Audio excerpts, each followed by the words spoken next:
What's up? What's up? It's time for Done Way Past Funny with your host, G.D. Fenderson. Join us as we take a look back at the early works of seasoned comedians before they were seasoned with this week's guest, the legend, Harry Kurtz. It's time to get down and get dope with Done Way Past Funny. Hi, I'm G.D. Fenderson, certified forensic humorist at large, but I'm losing weight. This is part 3 of our interview with the legendary Harry Kurtz. Enjoy. Yeah, I mean, again, going back to like we were talking about earlier about people being offended, but by let's put this: Don Rickles could not be Don Rickles today. He he just couldn't. Matter of fact, none of the Rat Pack could exist today like. No, when I after I met Milton, he was bringing me down to LA to play at the Friars Clubs 3 or 4 times a year, which is great experience to play levels with people like that, especially in a room that's full. Well, one time I get off stage and there's Johnny Carson, Joey Bishop, who was one of the old time comedians, Right. Phyllis Diller, who was the first female comedian, crazy, would scream and talk about her husband Fang, Right. and always wore insane wigs, and Shecky Green. And her long cigarette with the holder. Yep. Exactly. Well, Johnny walks up to me and he goes, "Kid, you're very funny." He takes my hand and goes, "You did really good." He says, "And you're likable." It didn't even occur to me. I didn't think that was important. Then Joey Bishop comes up and he's about my height. He's like 5'6". He goes, "You were very funny." Phyllis comes up, grabs me by the head, kisses me hard on the lips for 3 seconds. And I know it was 3 seconds because I heard myself go, 1 Mississippi, 2 Mississippi, 3 Mississippi. And I pulled away. When she pulled away, her wig fell off. Now she's there in the bald head cap. And I go, "Your hair fell off." And she goes, "Fuck it, I got lots of them." Shecky Green looks down. He's like 6'8". He goes, "On stage, you're almost normal height." Suddenly, there's a tap on my shoulder. I turn around. Little fat bald guy takes my hand and says, "Kid, saw your show. Nice try. Don Rickles." As he walks away, Carson comes over. He goes, "If Rickles heckled you, then you're funny and you've got a future." So, now, yeah. What did Perry Kurtz, the young comedian, think comedy was, as opposed to what you've learned that comedy is? Either as a business or art form. Because when you started, I don't know if you started off being like bright-eyed and going, "This is going to be great," and then the business side hits you and you go like, "This is work." I don't So what? Well, like I said, I've always been funny, and that's why when they took me to the Crazy Horse, I just got up and was just myself, and I just told 3 stories that had always been funny. So, like when I meet new people and they want to do comedy, I say, "Do you have 3 stories that every time you tell people they laugh at?" And they always say, "Yeah." I go up and do those, but we videotape you. And I will sit down with you afterwards and I will tell you why it's funny so you can do it again. Right. So it's been automatic. There was no transition for me. I just started going up. When I was in Philly, I was going up to New York and playing Caroline's and stand up. I was in Caroline's one night and I was talking to this guy named Jerry, and he wasn't a national headliner yet, but it was a headliner. Seinfeld, and I'd worked with him once on the road. I was the opening act. I didn't talk to him, so we're standing there in Caroline's, and we're talking about, I don't know, some stuff. And all of a sudden they go, "Kurtz, you're up." I run up on stage. I do my 10 minutes. As I'm coming off stage, he goes past me. He goes, "Hey, hang out." Hits my hand. He goes up, does his 10 minutes. Comes off. We're in the lobby. Beautiful blonde. I don't know if you remember Joey Heatherton. Yes, yes. Looked like that. Little tiny, stunning, amazing looking woman. When I was in high school, I had a girlfriend that looked like her. Oh, God. Yes. The guys must have hated your guts. Well, they hated me no matter who I dated. So you might as well, when you get an opportunity to date something that look like that. Yes. Well, she goes up to Jerry and she goes, "You're so funny. I just love you. You're great. We need to go out." And he goes, "Okay." And she grabs a napkin, writes her name on it, and she goes, "Here, call me." And she goes in and he looks at me and he goes, "What do I do with this?" I said, "You call her and you fuck her." He goes, "You think I got a chance?" I said, "She just gave you the keys to the kingdom. This was an invite." She said to call her. He goes, "You really think so?" So we're talking about comedy. Show ends. She comes out. She's being dragged behind a guy that made Shaq look small. Oh. Giant black guy. He's holding her hand. His hand looked like this on her hand. Right. Looked like a baby's hand. And she's got her arm all the way up in the air as she's being dragged along. And she looks at Jerry and she goes, and Jerry looks at me and typical Jerry Seinfeld goes, "I can't fill those shoes." It's not the shoes that she needs filled. Well, that's what he said, because he always wrote clean. Yeah. So you knew what he was talking about. Yeah. But yeah, he just didn't know what to do with her. I'm going to put the second half of your clip with Bill Rafferty. Well, not with Bill Rafferty, from Bill Rafferty show in. Okay. It's going to pick up with the lady coming up onto the stage, Who was a delight after the show too. All right, then, here we go. Hi there, how are you? What's your name? My name's Kimberly. Nice to meet you, Kimberly. Okay, what we're going to do, we're going to tell a story together. I'm going to do the talking, and you're going to be my arms. So you'll just stand in back of me and act out what I say with your arms, okay? Look how happy she is. Okay. Oh, and you moved right into position, didn't you? Good, all right. Now, pull your arms all the way through, because otherwise we look like a thalidomide baby. All right, now. You want to be real expressive. Talk with your hands. Like if I were to say hello, how would you say hello with your hands? All right, I'll try talking real slow for you, okay? Like, if you were to say hello, you would wave, right? Okay, that's going to have to do. All right, now, be real expressive. Talk with your hands. Just loosen up, relax, and play with it. It'll be a lot of fun. And if you get a crazy idea, if you get a wild idea, you want to improvise, I think you're going to work out just fine. Okay. All right. Okay. Okay. All right. We're going to start. We're not going to get anywhere like this. Okay. We're going to start with this morning. I was laying in bed sleeping with my hands under the pillow, which is right next to my head. Okay. One hand was under the pillow, and all of a sudden my alarm went off, and it scared me, and I jumped.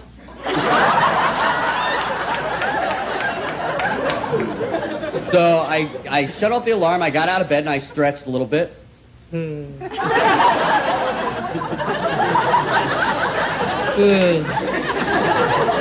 then, of course, I scratched myself.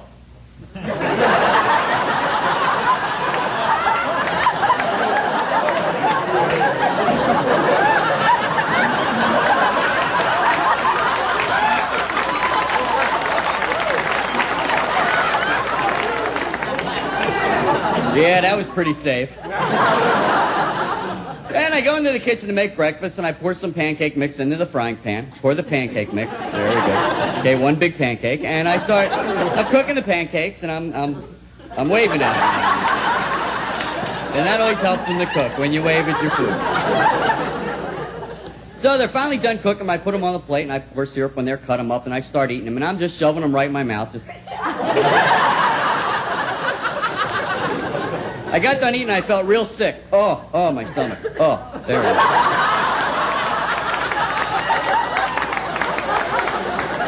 So I picked up the phone to call the doctor. I dialed his number. Yeah. And he says, sounds like food poisoning. Get down here right away. So I hang up the phone, and I'm driving down to the doctor's office on my motorcycle.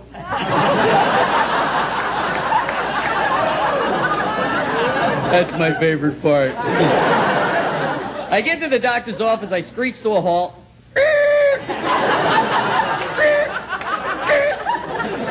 Had a little trouble stopping today. Everything's okay, though. And, okay. So I go into the doctor's office, and he looks me up and down, checks me out, and says, everything's all right. And I said, fine. He says, well, there's one more thing I need. And I said, what's that? And he says, well, you're a little bit too hip for this.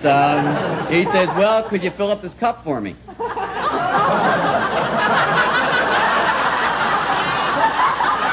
I said I didn't have to go, but this lady does. How about a round of applause for the lovely Kimberly up here?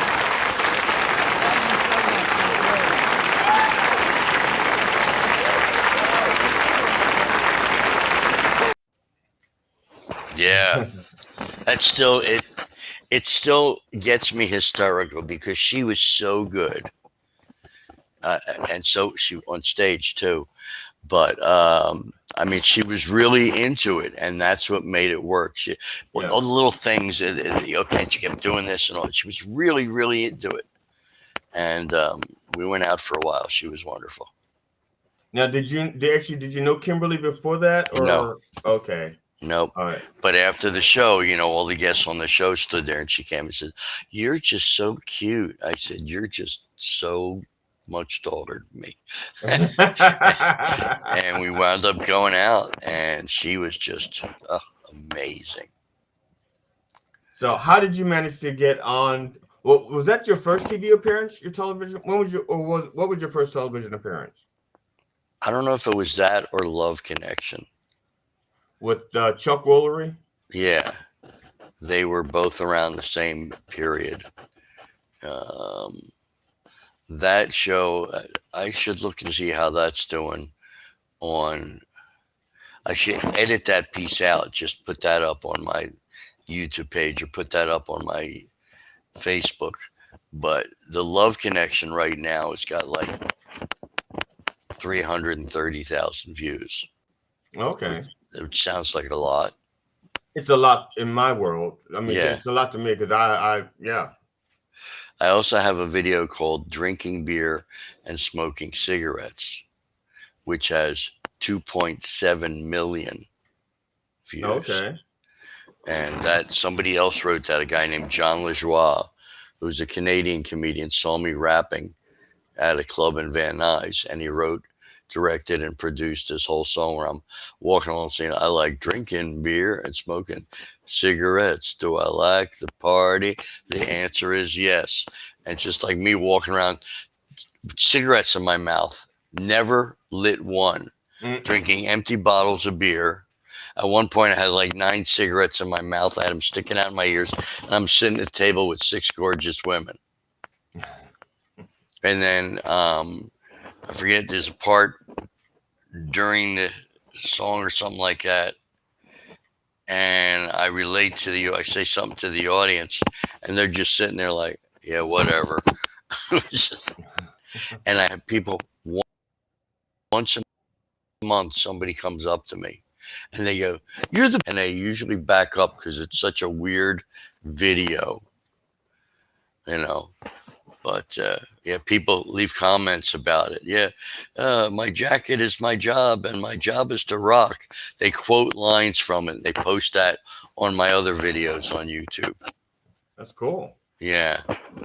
Now, so you've worked with quite a few people. Oh yeah. So, if you were to repaint The Last Supper, you're in The Last Supper, and you get to put some other comedians in The Last Supper with you, who would you put in that Last Supper painting with you? Well, I would definitely have Robin there. I would definitely have Milton. I'd like to have Gilbert Gottfried. He was a lot of fun. Charlie Callis who wasn't really a comedian, but was quite a character. He I met him. was. He was. He was good. He was good, and he was just naturally funny. I'd of course like to have Carl in there Yeah. because I mean, that was the first. That was one of the early albums, and then the two comedians that I started with when I was 10 years old was Red Fox and a woman named Belle Barth, who was an old Jewish woman.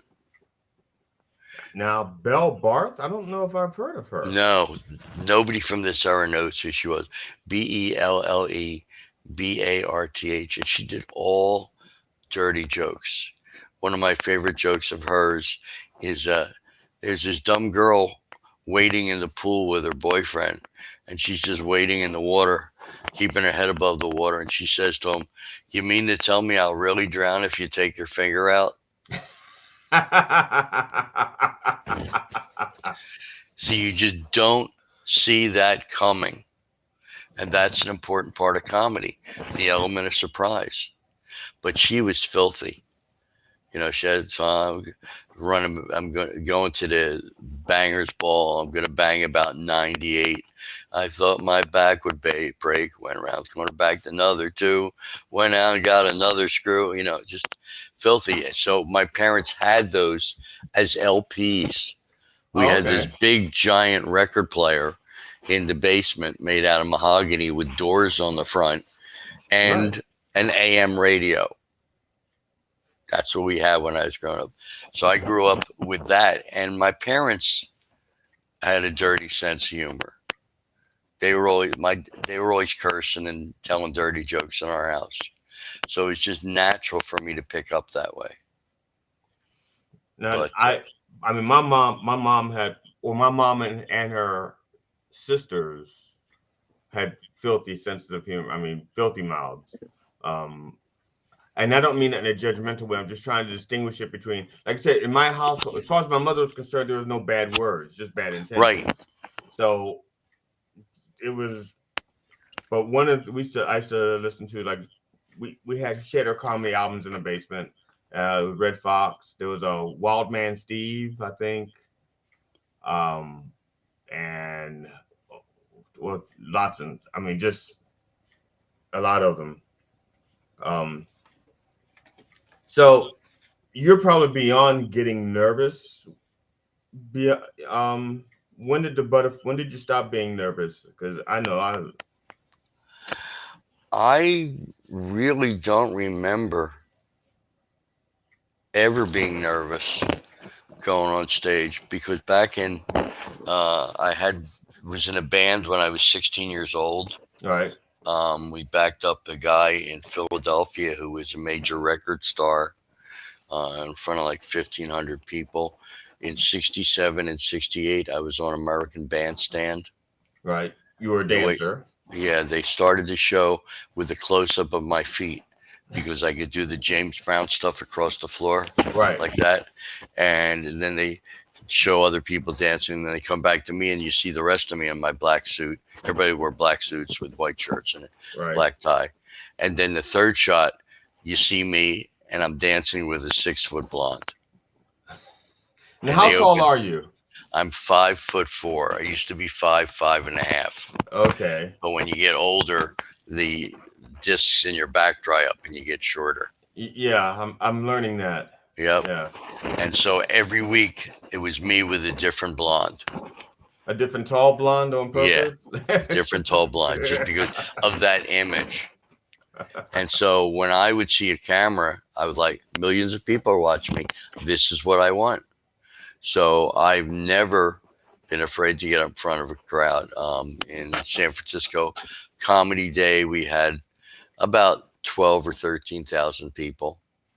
I followed Whoopi Goldberg one day, worked with Robin and all these other people. That short video you saw me being interviewed, that was Comedy Day. Biggest crowd I played was 28,000 people. And that was in San Francisco. I believe it was Louise Davies Hall. It was some sort of thing. I forget who it was for, but the Vice President, George Bush Sr., was sitting right up front. Wow. and I got paid $1,000 for 30 minutes. And most of my shit, I kept saying, "Is he awake? George, George, George, is the show going on?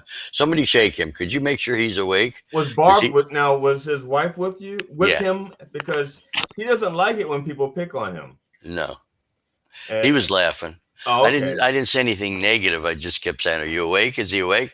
Wake up!" I said, could you give him a poke?" And he go, "Will you stop?" He was very good about it. But that was the largest crowd, and I was completely comfortable. It was weird though. The laughter was sectioned off. The laughter would start here and then go around the room Right. and then meet all the way at the top. And you could watch the heads bobbing as they were laughing. Is that because the sound delay? Because how long it took for the sound to I get? think Or is it that's what just it was. Yeah. okay? Because I get that. I mean, I've never played for anything that big. The largest I've ever played for was maybe 1,200 people, the largest ever. But I got the waves, but that's because it took people a while to get some of my jokes. Yeah. Maybe like 10% would get it, and then the other 90% would realize, wait a second, that must have been funny. I don't want to be left out of the joke. I'm going to laugh too, and then the wave just goes there. Yeah. Yeah. Definitely sound thing. It takes a while for it to go out there. I forget what the speed of sound is, 1,000 feet a second or something like that. About that 780 feet, I think. Yeah. 782. I can't remember because it gets out. You're probably closer to it because it's.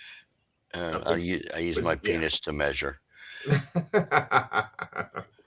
Now, But yeah, I no fear of a crowd.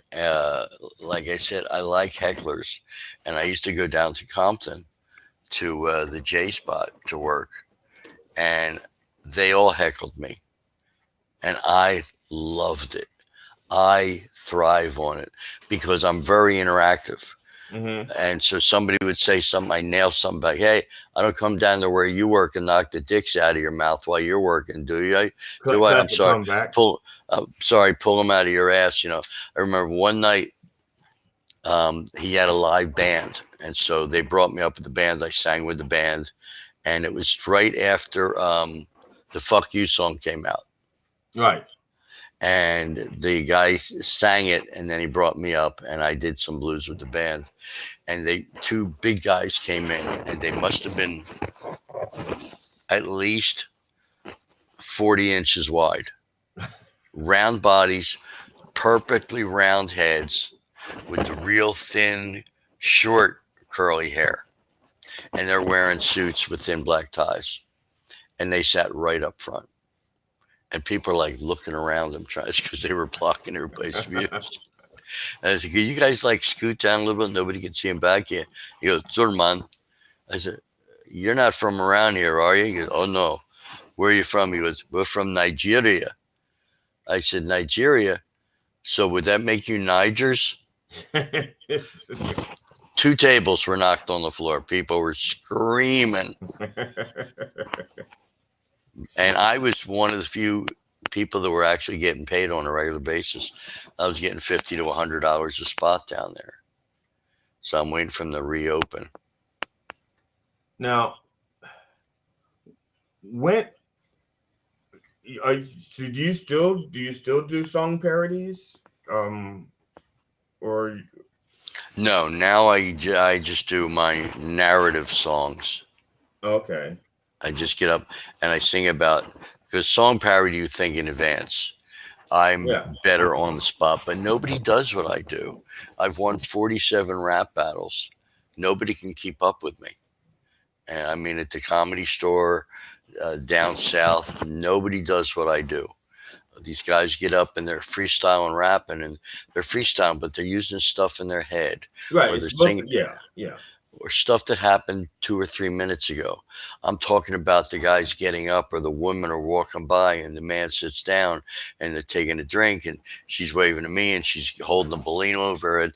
As the balloon goes up, I'm singing about it. And the audiences are like, so on my YouTube pages, I had to make a separate playlist just for the karaoke because I got to have 400 or 500 of those up there. Right. Yeah, Last it's quite a la- few. last night we started the show with some blues. I do live band karaoke. It's a 3-piece band at a place called the Animal Bar, and it's in Studio City, real nice area. And so they just play some blues, and I just start out, and the crowd, they're like,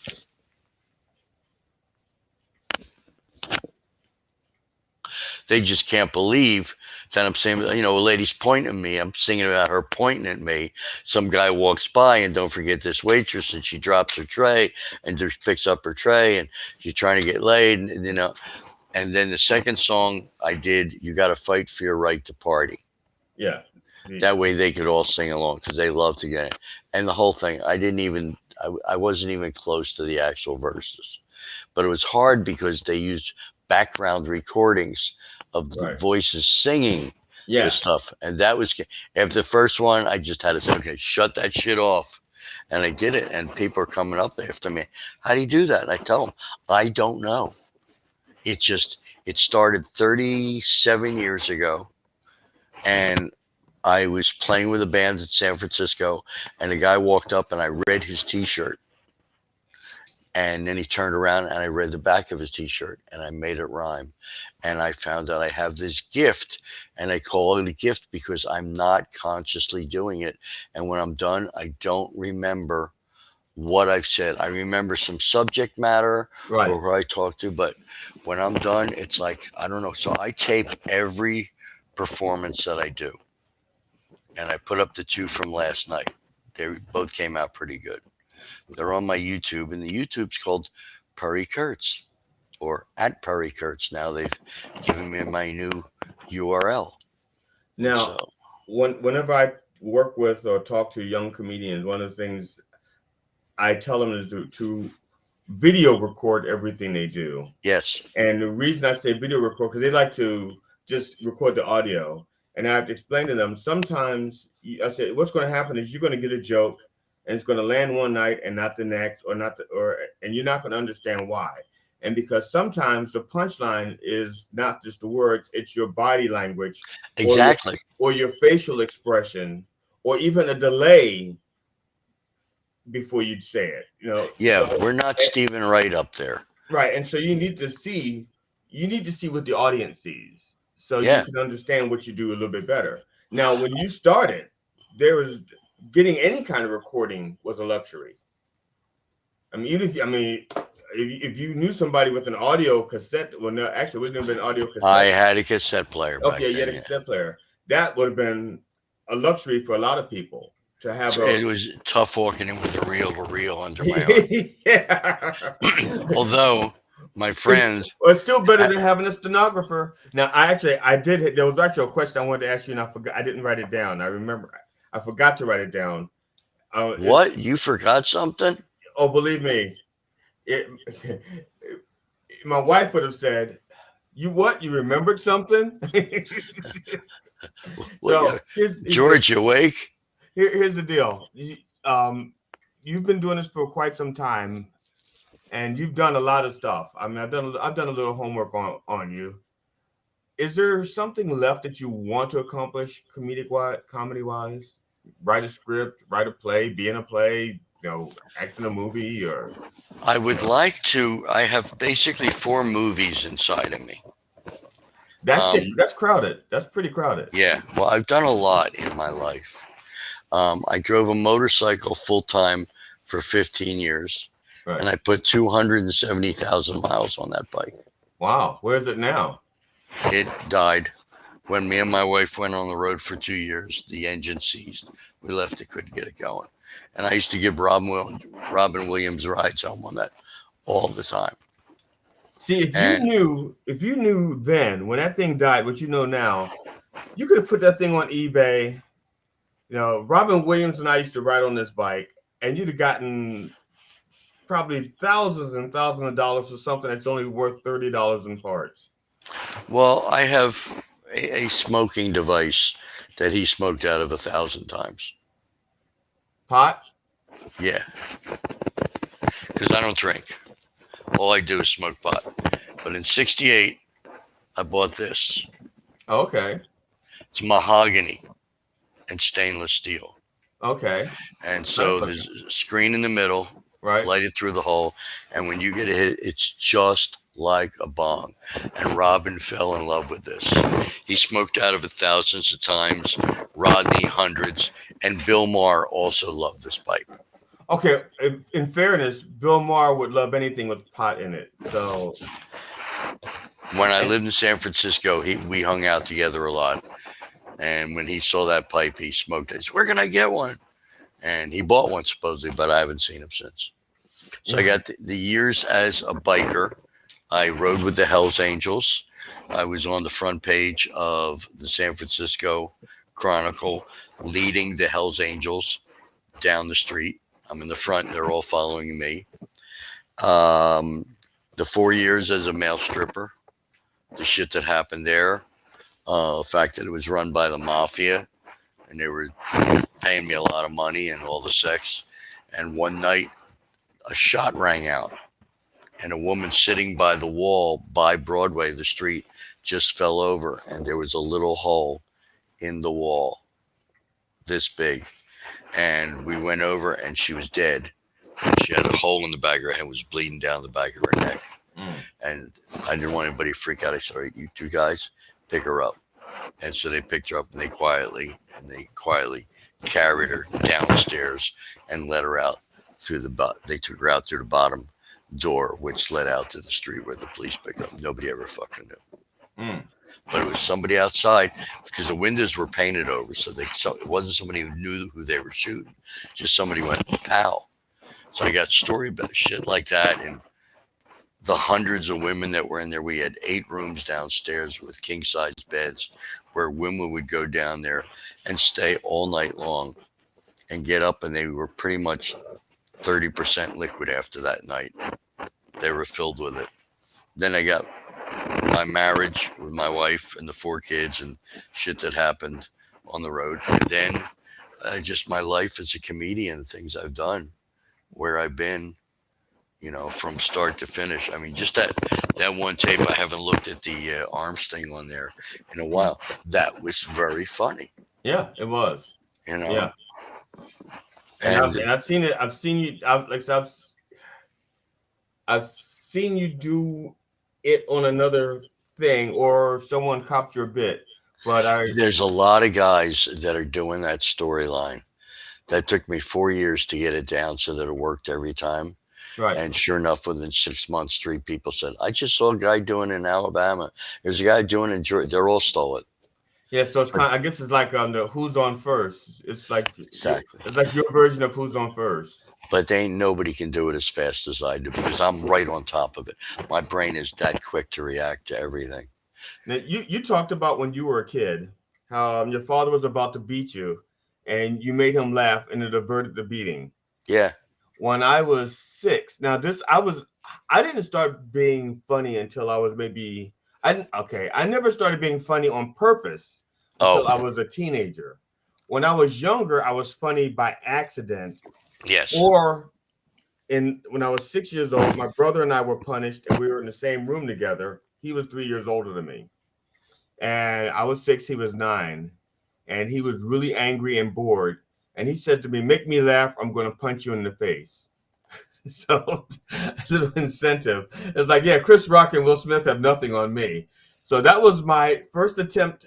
And like I said, up until then, I didn't know I never even tried to make people laugh. And I didn't know any jokes.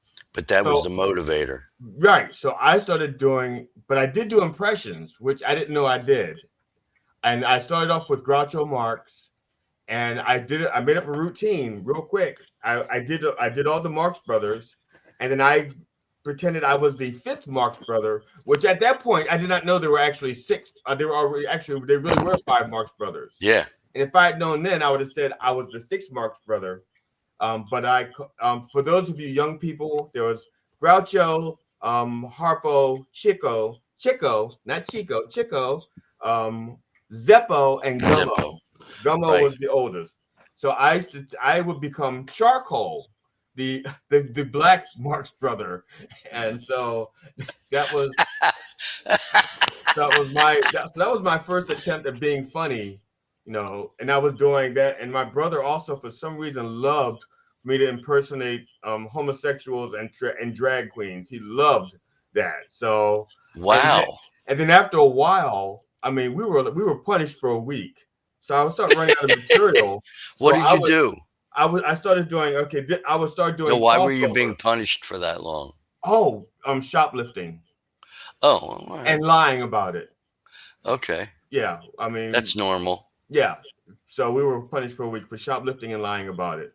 So by the end of the week, I was now doing crossover stuff. So I'm being like, okay, this is Groucho Marx if he were a drag queen, in the South, and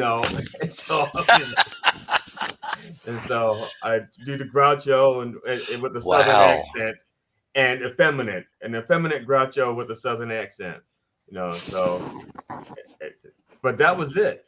And after we were punished, I didn't try to be funny anymore on purpose, and until I don't know, it's like one day we were outside playing, and I said something that was funny to everybody, and I got a laugh, and I liked the sound of the laughter, so I kept Yes. repeating it. And by the fourth time I repeated it, they go, "It's not funny anymore." So I had to learn something else. Actually, I said, okay, so what am I going to do now to get those laughs? But yeah, so I started off kind of like you did with self-preservation to avoid. Yeah, I try to tell people that are like interested. Well, I don't know if I really want to do it. Let me tell you something. When you get up on stage and you start telling your life story, and people are laughing at what you're telling them, you will get a feeling of warmth that will come over your body like there's nothing else. Well, I play with a band. That's different. Yeah, You're it up is there totally sharing the different. stage. It's not the same thing. It's not.